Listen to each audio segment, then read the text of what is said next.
Welcome to Stretford Paddock. I'm Ronaldo Brown and I'm back with the news Old Trafford, and what a few days of news in football it has been. It's probably been the most controversial, the most impactful and some of the most stunning bit of news that's ever happened in the sport itself. And even though the dust has started to settle a little bit in the aftermath of the Super League stuff, I'm still struggling to come to terms with what these big clubs and what these big owners actually try to do to the sport. They completely tried to reshape it and destroy it as we know it, the traditions, the very fabric of it. It's quite stunning, really, and I'm glad I actually didn't do an initial reaction to it, because, if anything, I was speechless for about a day or two. Couldn't sleep on the first night. I was taken aback by it like the rest of you.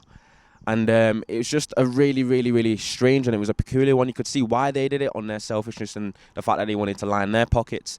But everything about the European Super League was completely autonomous. It was directly opposed to everything that football is about, the very fabric of it, the traditions. It just really didn't make any sense to me. If you look at the likes, I put a tweet out actually about Jamie Vardy and his career, and it basically sums up football. Football's about the unexpected, it's about the underdog feeling, it's about the fact that there's no real limitation to where anyone can go. It's all based on merit, nothing is ever guaranteed, and they try to change all that.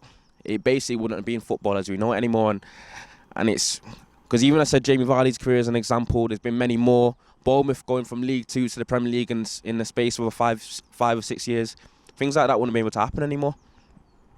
And I'm glad that they've come to the actual right decision, but I don't think that they should be left off the hook at all, because I think what they actually tried to do to football itself was an absolute travesty. And I know that we are a bit smarter than that, and we're not just going to take the apology and take it as that. We need to see sanctions, we need to see punishment, and we need to see the owners of our club gone as well. And I'm going to get into that in a little bit later. But with the first bit of news, I'm going to talk about a man that has a lot to say, and that is Florentio Perez. When it comes to Florentio Perez, the quotes and the tweets that I'm going to speak to you about have been referenced basically by Romano, and you know how reliable he is. He stated that Florentio Perez to El Aguero stated that I think one of the 6 Premier League clubs weren't really convinced of the project, and it became contagious to the rest of them. If this project didn't work, another one will. Remember, all 12 clubs have signed a binding contract. The Super League project is now in standby, I can confirm. So it seems like he's digging his heels in a little bit. This seems to be the man that tried to figurehead or tried to spearhead along with some of the Glazers this competition, and he has stated that they are in a contractual agreement, so the fact that the clubs have decided to pull out, it's not going to be something that happens overnight. It's probably going to have to go through several different legalities and all sorts of that jazz, but it's going to be an interesting one to see how they kind of develop the situation. It seems that Florentio Perez has his mind set on the competition actually happening. He has stated that it's not been completely dismissed and it's just on standby. So he somehow believes that there's possibility, but there's no way as fans that we can allow that to happen. And I would say that one thing that this does state in terms of what they actually tried to propose is that there's a massive disconnect between owners and the fans. Because there's 2 constants in football, and there's 2 things. I know football's very multivariate, it's very multifaceted, but there's 2 constants in football, and that's the players and that's the fans.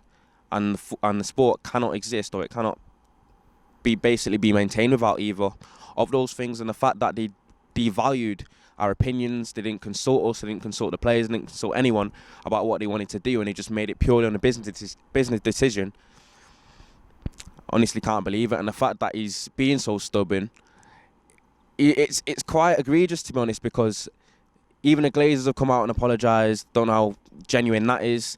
The owners of Liverpool, and it seems like they are feeling a little bit guilty in some sort of sense at the fact that they did try to do this to the sport itself. But how believable that is, you can make your mind up on that, because I know you got a lot of opinions. You can tell me all you want, what you think about this Florentio Perez guy, because if I said something, if I said what I thought about him on camera, I'd probably get cancelled. He also went on to say, Florentio Perez, that there's going to be some sort of penalisation fee for leaving the Super League, and we are almost all still in this. They have not officially left yet, so there's some suggestion that this Super League saga isn't quite over. And in some sense, it's a little bit bittersweet for United fans, because we didn't want to see the Super League, we didn't want to see football change, but it has led to Ed Woodward leaving, and it could also lead to the leeches of this club leaving as well. So it is a little bit bittersweet. We're going to have to see how it develops. We're going to have it all here for you on Stretford Paddock. Another example of Florentio Perez's mindset and the fact that he is based on greed. He did state Real Madrid can't sign players like Haaland and Mbappe if the Super League didn't happen. So you can pretty much see what his mindset was in terms of joining this competition. It was all about money. It was all about lining his pocket and kind of shifting the balance of football as we know it. And I'm glad to see that it's not going to happen. Well, the second bit of news is surrounding UEFA. They've not been quite left off the hook, and nor should they really. All kind of focus has been on the owners and what they've actually tried to do to football and creating this kind of European Super League, this private franchise kind of football, as you'll call it. But UEFA are now facing fresh calls to scrap the new rule which allows clubs to qualify for the Champions League through historic achievements and reallocate the 2 spots to the champions of countries from smaller leagues.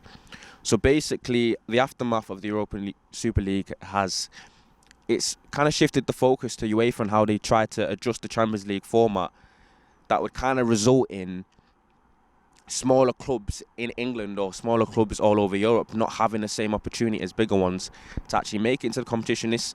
An example of this is if basically United would have finished 7th or 8th and West Ham finished 5th or maybe even 4th, that United will qualify over them because of coefficient and basically their history, the European history, how they performed in domestic competitions over the years.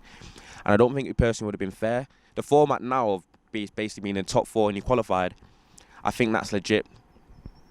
And I'm with the rest of the football fans. I didn't want to see that change. And if anything, it seems like UEFA have used this situation as an opportunity to kind of shift blame or to make them look like the good Samaritan when realistically we know that they're all bad as each other.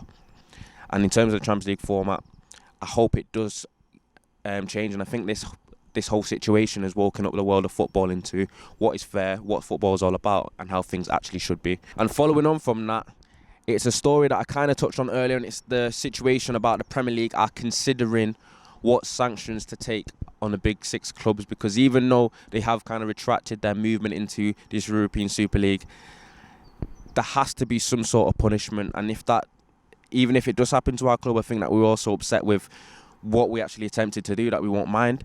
And I think some punishment does have to occur, if that's a point deduction, if that's some sort of fine. I think it'll be legit, because what they've actually tried to do is treasonous, if you would like to call it that. And the kind of opinion that's been quite split in terms of the clubs. I think out of the 14 clubs that the Premier League have asked, a few of them aren't too sure whether they would like to see any sanctions or punishment happen to the big 6 clubs. But I personally think that there should be, because what they actually try to do to the sport cannot be forgiven so easily. And we're going to have to see how that quite develops. And I think in terms of United itself, I'm at Old Trafford, and I'm sure a lot of people are going to be here on Saturday for the protest, and so they should. I should be here as well. And hopefully we get to see the changes that are necessary in terms of our club and in football. I know that there will always be some sort of conspiracy, some controversy, or some sort of corruption, whether it be covert or overt. But I like the fact that this has kind of iterated how important the voices of fans actually are in our beautiful game, and that's my opinion on that. So that's it for the news, really. A bit on the sanctions of the Premier League, a bit on the development of the Super League, what Florentino Perez has been saying, and Romano, and a little bit on the Glazers. It's going to be interesting to see how things develop going into the weekend. Obviously, we play Leeds. I know that football's become a little bit of an afterthought as well, but we're going to have to see how things kind of develop. I know it's been a crazy story.